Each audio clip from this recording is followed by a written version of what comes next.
اسلامی سال کا آغاز ہونے جا رہا ہے اور یہ آغاز دین اسلام کی ایسی شخصیت کی شہادت سے ہوتا ہے جو دامن اسلام میں وہ عظیم الشان آفتاب و ماتاب شخصیت ہیں کہ جن کی عالم اسلام کے لیے روشن خدمات، جرأت و بہادری، عدل و انصاف پر مبنی فیصلوں، فتوحات، شاندار کردار اور کارناموں سے تاریخ انتہائی معطر، چمکدار اور روشن ہے۔ ایک ایسا انمول اور نایاب اسم گرامی ہے جس کی عظمت، رعب و دبدبہ، شجاعت، بہادری، انصاف، عاجزی، انکساری، فہم و فراست، قانون، عدالت، تقوی، ایثار و قربانی، غریب پروری، خلافت و دیانت، محبت اہل بیت و عظام اور محبت رسول بیگانے بھی تسلیم کرتے ہیں۔ جو امیر المومنین ہیں، مراد قلب رسول ہیں، داماد علی المرتضیٰ ہیں، فاتح بیت المقدس ہیں، حاکم عناصر و اربا ہیں، شہید منبر و محراب رسول ہیں، انتخاب رب العالمین، وزیر پیغمبر، خلیفہ دوم ہیں، وکیل ام المومنین ہیں، فاتح قصر و کسرا ہیں،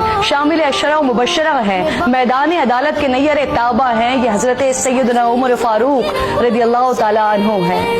حضرت عبداللہ ابن مسعود سے روایت ہے، خدا کی قسم ہم بیت اللہ میں نماز پڑھنے کی استطاعت نہیں رکھتے تھے یہاں تک کہ حضرت عمر اسلام لے آئے۔